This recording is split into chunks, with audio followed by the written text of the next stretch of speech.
Before I run this video of Michael Parenti's views on patriotism, I want to also express what Noam Chomsky's criticisms of patriotism are and after the video his supportive ideas of patriotism. Chomsky argues that uncritical patriotism can lead to blind obedience to authority, even when that authority is acting against the interests of the people. He is particularly critical of the way patriotism is often used to justify war and other forms of violence. Chomsky also sees patriotism as closely linked to nationalism, which he views as a dangerous and divisive force. He argues that nationalism often leads to the demonization of other countries and peoples and can make it difficult to cooperate on global challenges like climate change and poverty. Chomsky believes that patriotism can foster an us versus them mentality that can lead to conflict and division. He argues that we should focus on our shared humanity rather than our national differences. Now off to the clip of Michael Parenti. I hope you find him interesting. This is my way of introducing Chomsky fans to other public intellects. Is super patriotism, real patriotism, and the importance of being number one. Well, as a guest on radio talk shows, I have on a number of occasions criticized U.S. foreign policy, and one time an irate caller called in and he said to me, do you love your country? And the question was obviously rhetorical, because here was someone who saw fit to question my patriotism because I was questioning the policies of our leaders. It's really strange when you think about it.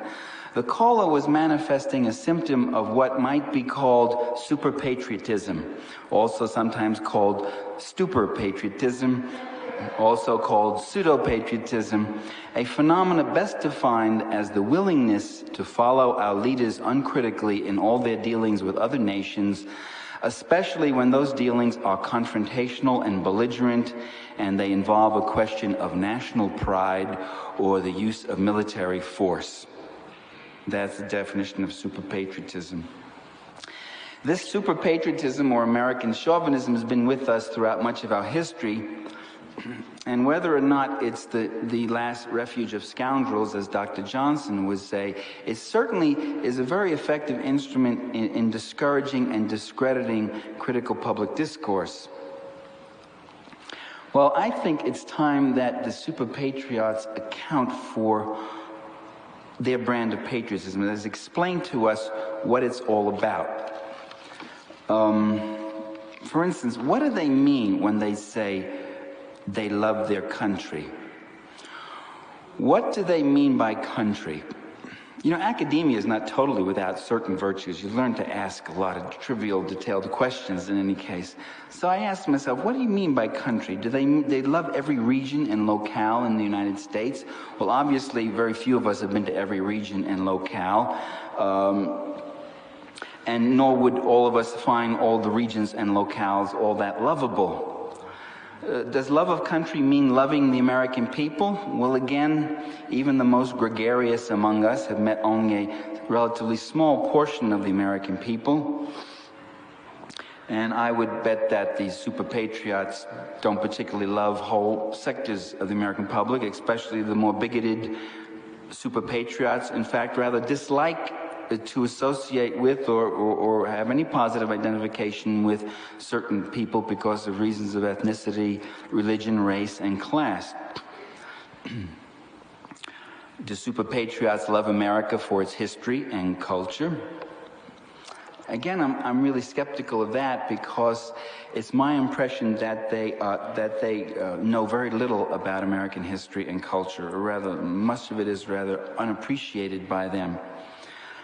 Furthermore, there's a terrible side to our history that's really not all that lovable. For instance, the extermination of American Native Indian nations, Native American Indian nations, the enslavement of African people, the aggressive wars against Vietnam, Mexico, Canada. We lost 1,000 men on one attack on Canada. I just learned a little while ago. Central America, the Philippines, and elsewhere.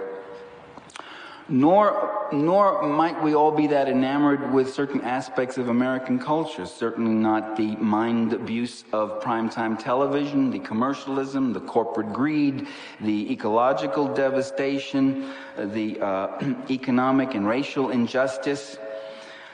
If I'm being asked to prove my patriotism by loving American popular culture, then I might fail the test, I guess.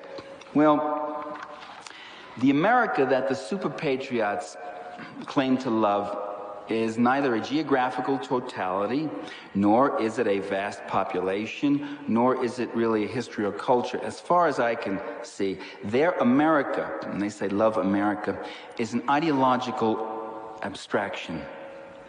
It's an emotive symbol that can be embodied in other abstract symbols like the flag.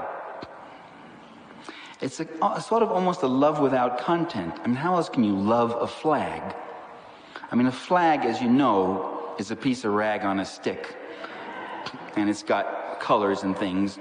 And if you love that flag, and that flag's a symbol of your country, it's a kind of love that doesn't seem to have a content to it. Well, having said that, let me contradict myself.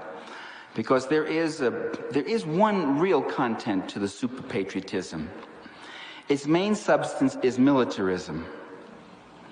The pacifist and political scientists and activists, by the way, good pacifists are not passive, they're pacifists, and they're quite active.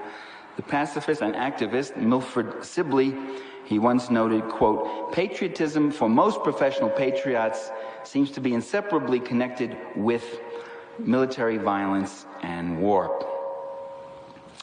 Indeed, the most militaristic among us seem to think that they are the most patriotic. Isn't that rather extraordinary? I hope you liked that clip of Parenti. Noam Chomsky has some positives to say about patriotism, such as that he believes patriotism can be a positive force when it is used to promote social justice and equality within a country. He argues that we should be patriotic about the values of our country, such as democracy, freedom, and human rights. Chomsky believes that patriotism can be a tool for holding the government accountable. He argues that we should be critical of our government's actions even if we love our country.